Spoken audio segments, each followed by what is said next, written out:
Gary Cooper hated him more than anyone. Gary Cooper was born Frank James Cooper on May 7, 1901, in Helena, Montana, a frontier town still echoing with the spirit of the Old West. His father, Charles Henry Cooper, was an ambitious Englishman who rose to become a respected Montana Supreme Court justice, while his mother, Alice Cooper, carried herself with the quiet dignity and refinement of an educated woman who valued literature, art, and culture. From both parents, young Gary inherited two opposing worlds: his father's sense of justice and toughness, and his mother's gentleness and civility. These would later define the man he became, both on and off screen. Growing up on the family's sprawling ranch in Montana, Cooper was surrounded by open skies, rugged hills, and the untamed beauty of the frontier. It was there he learned to ride horses, mend fences, and survive in a world that respected silence more than words. The young boy found peace in the solitude of nature, developing the stoic calm that would later make him one of the most admired leading men in Hollywood.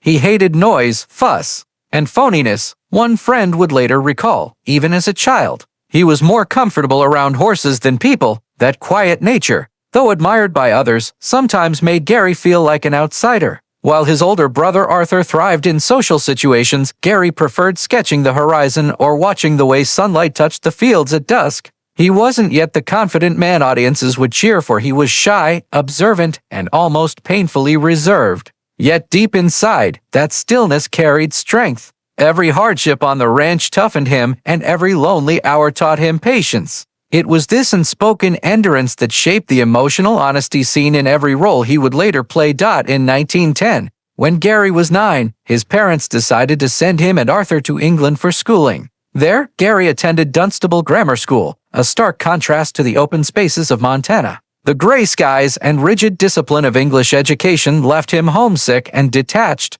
He often felt like he didn't belong anywhere, not quite English, not fully American, and the feeling of isolation began to take root. Yet that displacement also gave him a quiet understanding of identity and humility. It was as though the boy from Montana learned to wear a mask long before he ever stood in front of a camera.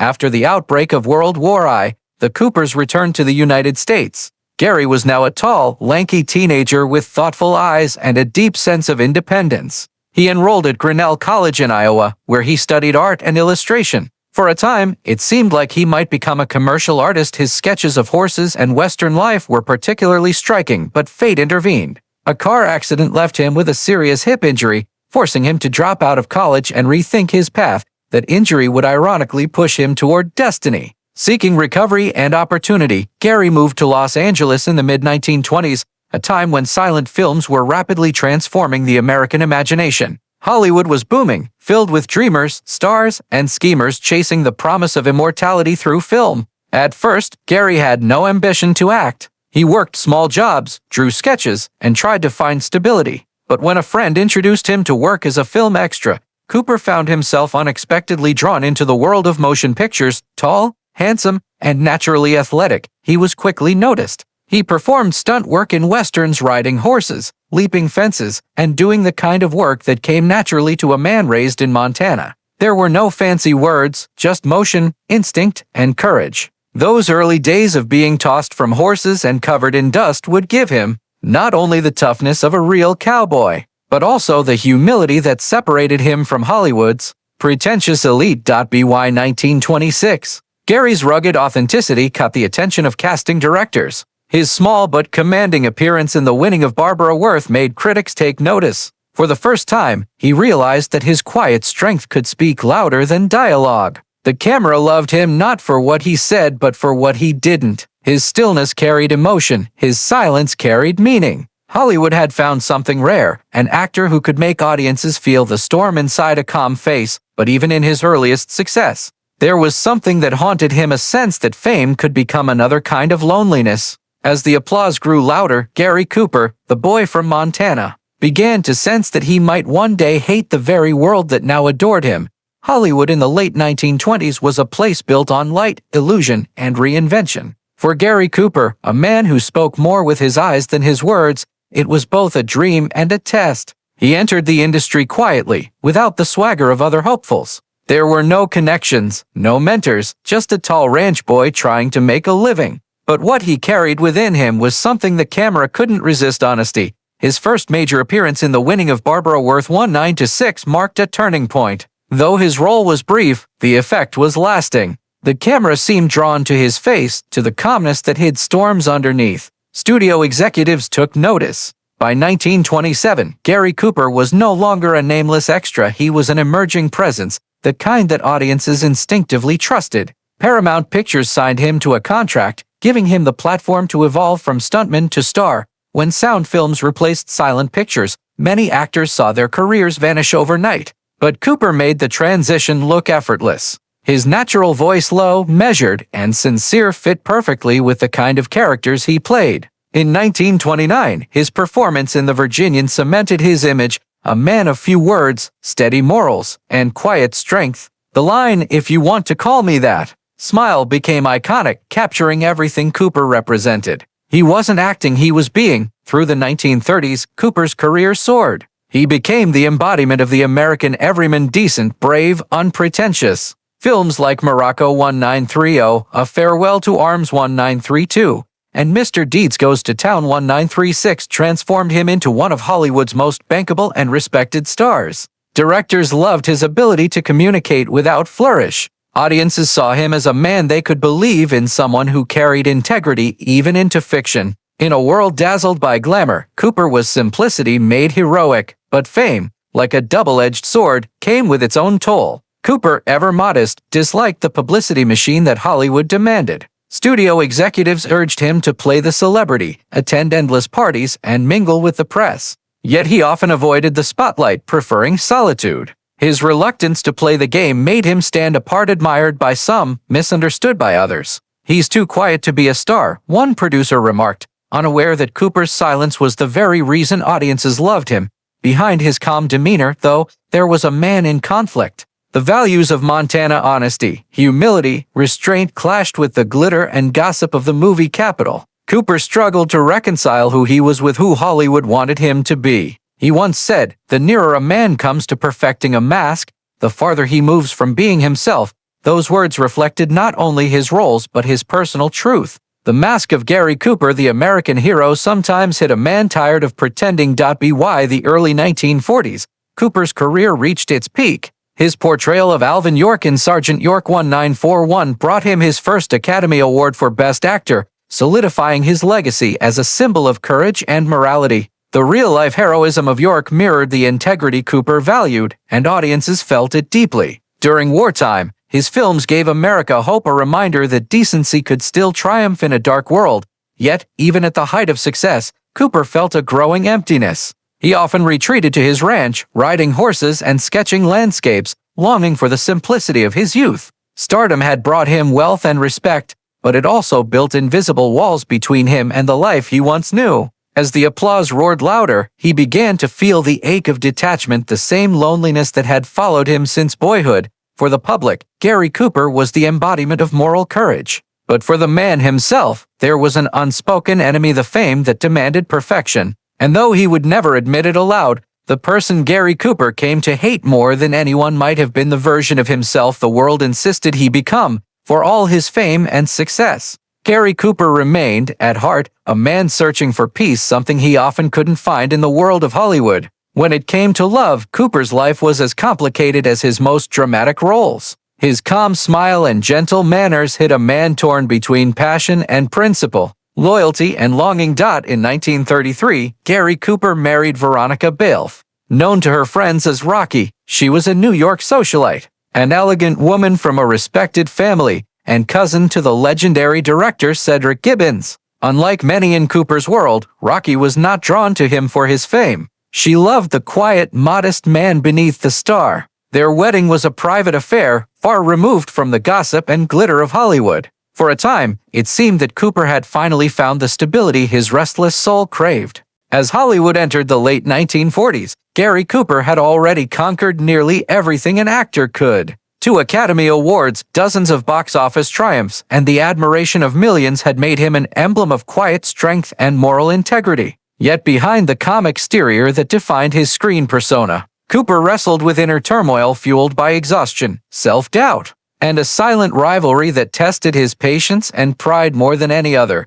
That man was Clark Gable. To the public, they were the twin towers of Hollywood masculinity: Gable, the confident, charismatic king of Hollywood, and Cooper, the stoic, honorable everyman. Their paths often crossed at studio events, premieres, and Academy ceremonies. Outwardly, both were cordial, exchanging smiles and pleasantries, but beneath the surface lay years of unspoken competition.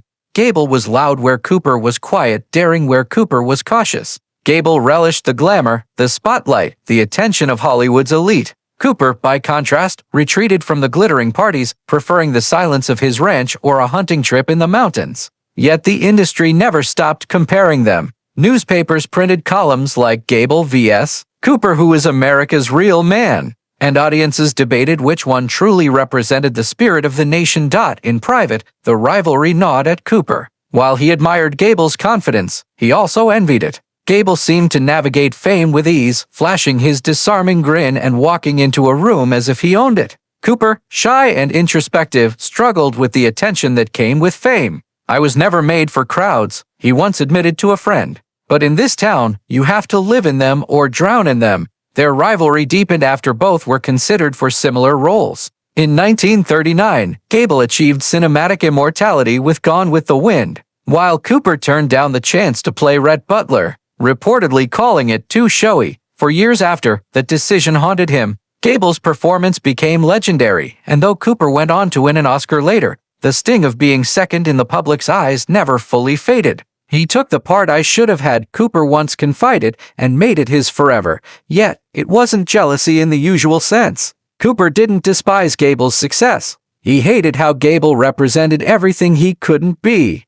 Gable thrived in a world Cooper quietly rejected. Where Gable enjoyed the spotlight, Cooper felt suffocated by it. Where Gable flirted with the press, Cooper hid from them. Their rivalry became a mirror showing Cooper not who Gable was, but what Cooper himself feared he was not. By the early 1950s, Cooper's health began to waver, though he kept it hidden. His once vigorous energy was replaced by fatigue, and long shoots left him winded. Still, his career flourished. High Noon 1952 became his defining triumph, a film about a man standing alone, betrayed by friends, facing danger with unflinching courage. Critics praised it as the ultimate Gary Cooper performance, and audiences saw it as a reflection of the man himself. Yet, to Cooper, it was painfully personal. "Will Kane was me," he reportedly told a confidant. "Everyone thinks he's fighting the outlaws, but he's really fighting his own fears." During those years, Gable too faced professional challenges, and their once simmering rivalry cooled into something closer to mutual respect. They occasionally crossed paths at social gatherings or Hollywood galas, both men older now, their edges softened by time. But the press never let them forget their long-standing comparison. Even late into his career, Cooper would find headlines drawing parallels between his new roles and Gable's golden-era classics. Cooper, usually mild-tempered, was once overheard saying, "They'll never stop putting us side by side, even when one of us is gone." As the decade progressed, the king of Hollywood and the everyman hero represented two halves of a fading dream. The world around them was changing, television was rising, studios were struggling, and the mythic aura of 1930 seconds Hollywood was slipping away. Cooper, who had built his career on understatement and authenticity, began to question his place in a business now obsessed with youth and glamour. He grew increasingly introspective, often retreating to his home in the California hills or escaping to the countryside. His daughter, Maria, recalled him sitting quietly by the fire, staring into space for long stretches. "He wasn't sad," she said later. "He was thinking, always thinking." When news of Clark Gable's sudden death in 1960 reached him, Cooper was reportedly silent for a long moment before whispering, "So, the king's gone." Friends said he looked pale that evening, shaken more deeply than he admitted. "He was my rival, yes," Cooper said quietly, "but he was also a man who carried the same weight I did. Maybe more." By that time, Cooper's own health had worsened. He had been diagnosed with prostate cancer that had spread to his lungs and bones. Still, he faced it with the same stoicism that had defined his life. He continued to act, appearing in The Hanging Tree 1959 and The Naked Edge 1961, even as pain shadowed his days. During those final years, Cooper spent more time reflecting on his life than talking about it. He had outlived many of his contemporaries, outlasted the silent era, the golden age, and even the rise of television. Yet, despite all the accolades, he often said he felt like a man passing through stories, never belonging to any of them. Those close to him noticed a growing serenity. He began to attend church more frequently, reconnecting with his faith through his wife, Veronica. The man once haunted by rivalry and self-doubt now sought peace in humility and forgiveness. In one of his final interviews, when asked what he regretted most, Cooper smiled faintly and said, "Spending too much time measuring myself against other men." He paused, then added quietly, "You hate them at first because they remind you of what you're not. Then, if you live long enough, you realize they were just living their lives same as you." Gary Cooper passed away on May 13, 1961, at the age of 60. The news stunned the world. Tributes poured in from across the globe, including one from the widow of Clark Gable, who called Cooper a man of dignity, courage, and grace, the kind of man my husband admired deeply. He was buried first in California and later reinterred in Sacred Heart Cemetery in Southampton, New York, at the request of his wife. There, among the quiet pines and soft ocean winds, rests the man who had once defined American heroism on screen and who, in his final years, had finally made peace with the man he once thought he hated most. For Gary Cooper, that hatred had never truly belonged to Clark Gable or any rival. It had always been a reflection of his own inner struggle, a battle between the man the world believed him to be and the man he quietly was. In conquering that conflict, he achieved something greater than fame or fortune. He found peace in understanding that true greatness isn't about standing taller than others but about standing honest within yourself.